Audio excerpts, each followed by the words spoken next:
I believe that one of the worst things that you can do in pageants and in business is not to take a risk. It's actually to blend in. And let me tell you what we're talking about today in the next episode of the 200K series. As somebody who knows that she is meant for the spotlight and works with hundreds and thousands of women, who knows that you're also meant for the spotlight, you're meant for the top spot. And in order to do that, that means that you can't be someone who's chilling in the background, who's afraid to be seen, and who's afraid to stand out.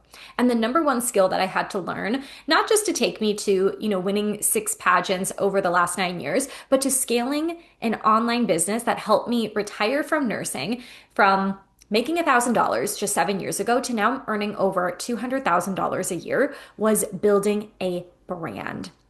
And brand is one of my favorite skills to learn about, to develop, and also to teach to my clients in both pageants and business.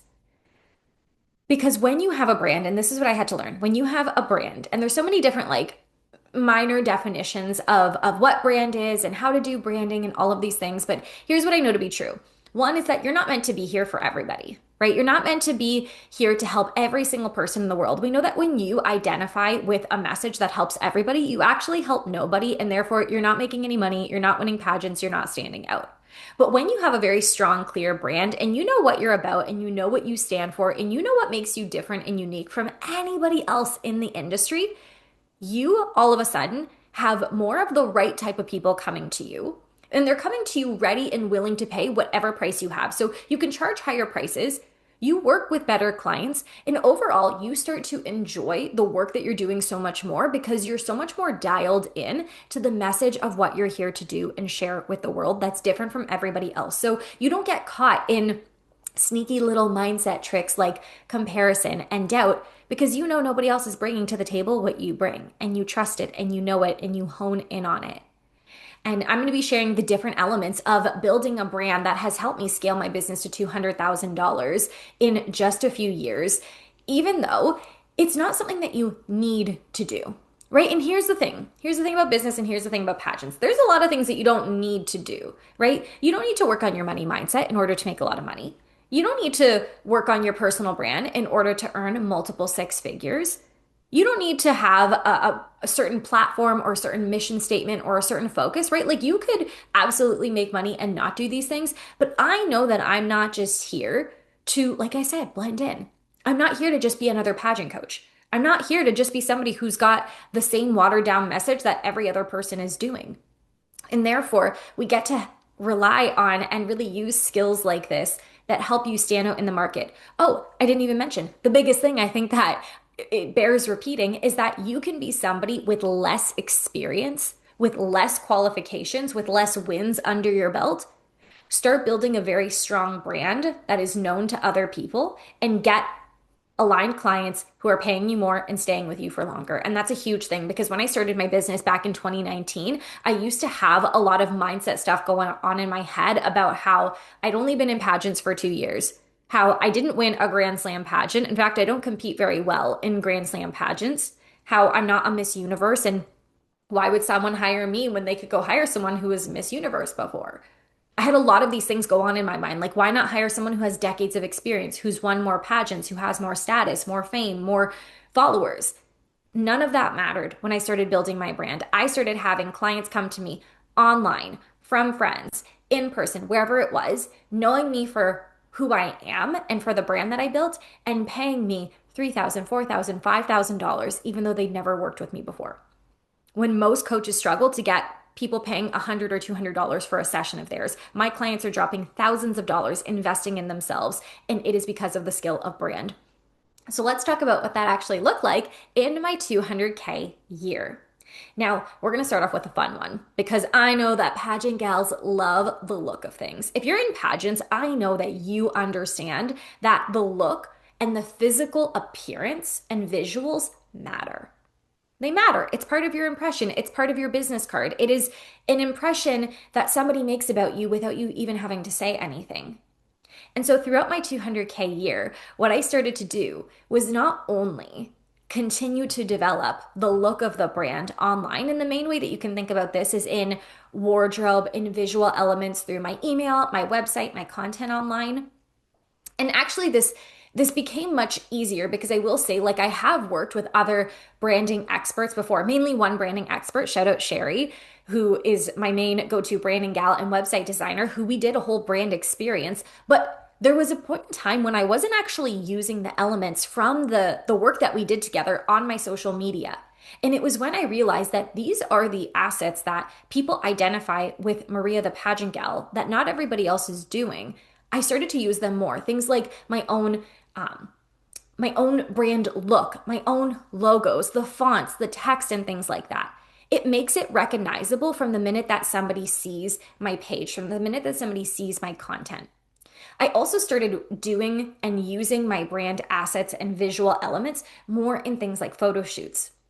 So now I actually plan to do at least 3 to 4 photo or video shoots throughout the year because not that you need to have photos all the time, but one, it gets my creativity going.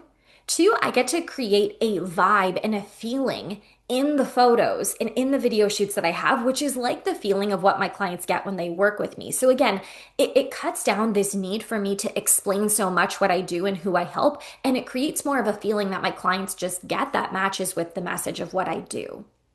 So I started planning more brand experiences and brand visuals and intentionally using them in my content, in my photo shoots, and in my marketing.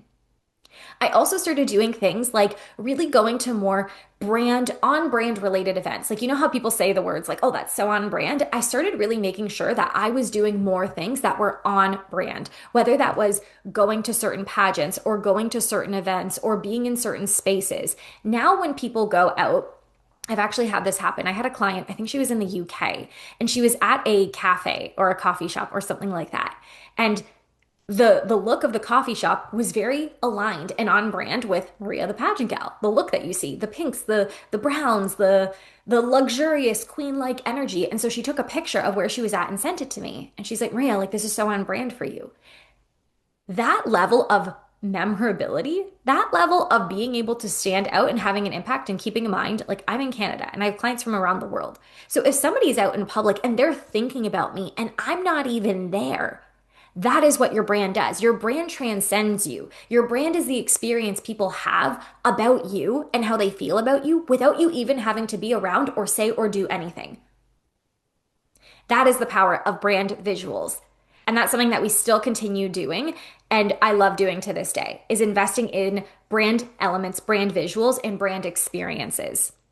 The second way that I really started to own and hone in on my own brand that helps me go from just being another pageant coach that anybody could hire to being Maria the pageant gal who helps you excel and go to the top of pageants, business, and life is I really started to identify and share my story so much more. And why my story and why my expertise and the details around my story are something that other women want to hire. And this is really where I started positioning myself as the authority, as the person you want to go to. Again, I know I'm not here for everybody.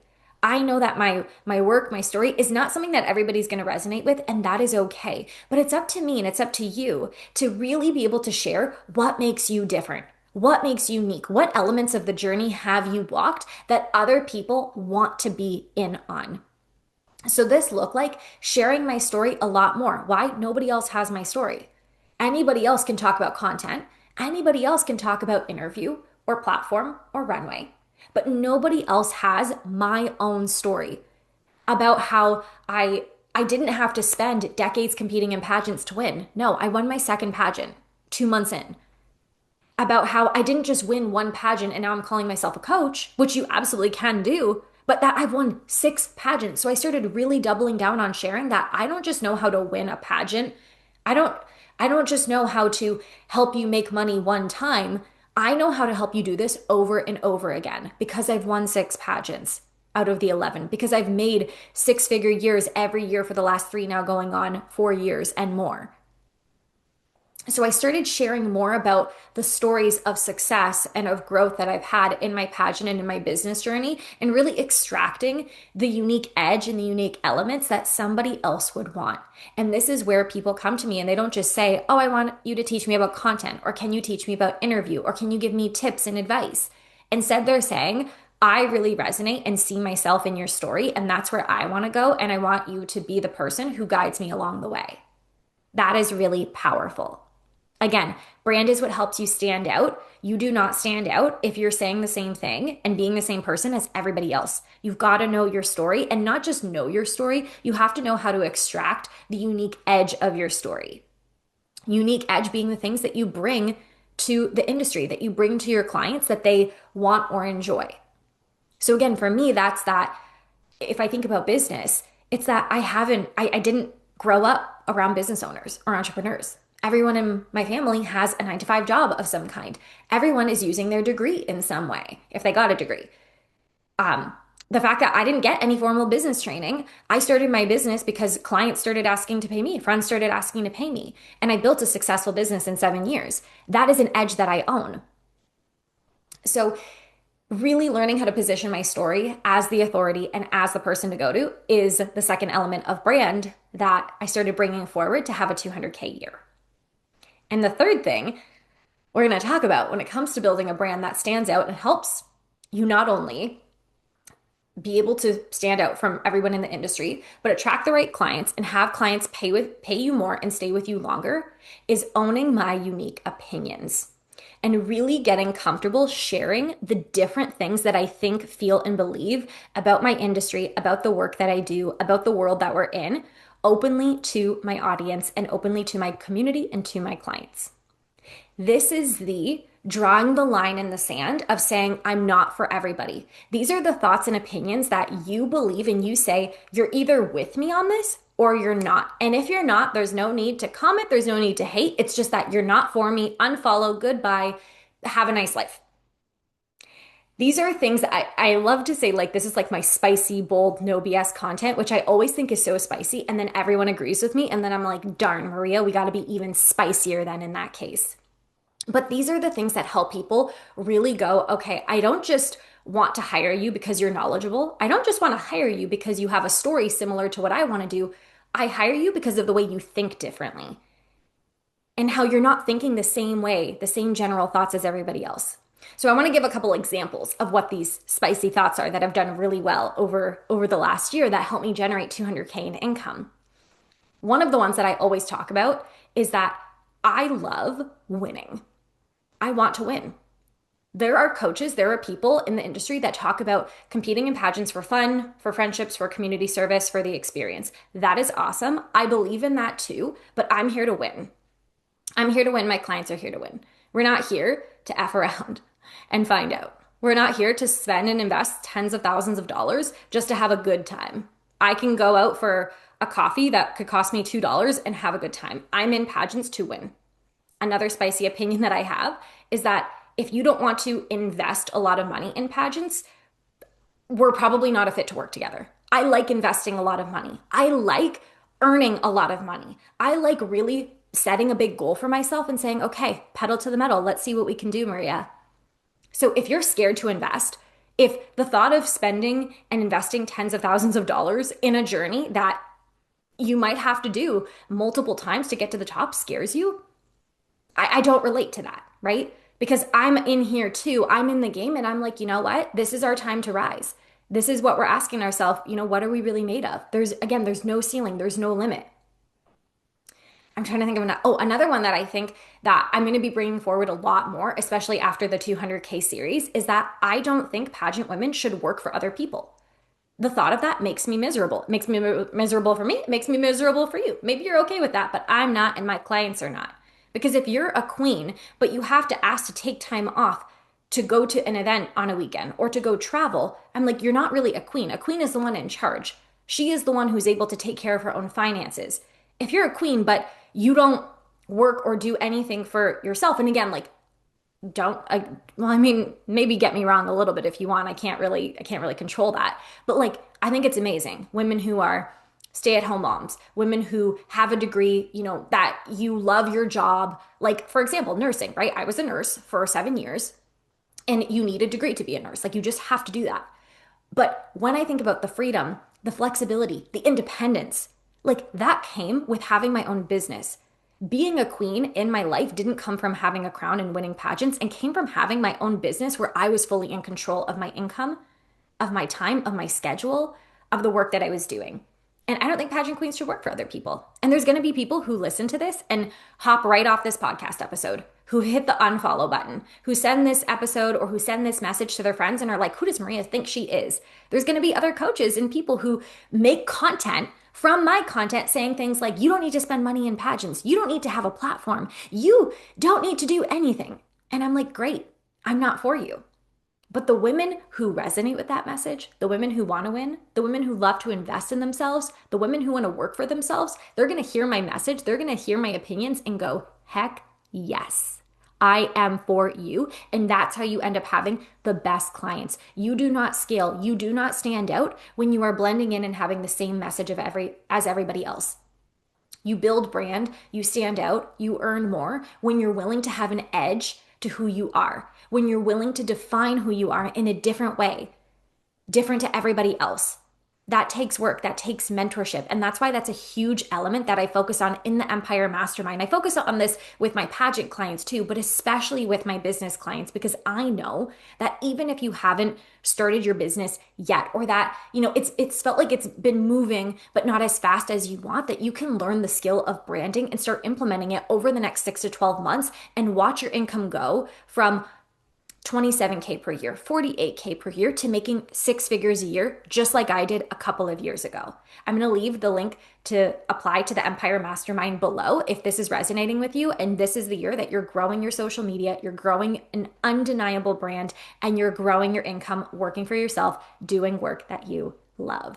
Pageant Gal, if you love this episode of the 200K series, one, send a message to me at the Pageant Gal. I read all your messages and I want to hear your biggest insight or takeaway. And make sure you go right on to episode 4. There's only 2 more episodes of the 200K series where we are going to be breaking down a very hot topic, a very, very powerful and amazing thing that has helped me grow my business to 200K, which is all about content. That's waiting for you in the next episode. I will see you over there.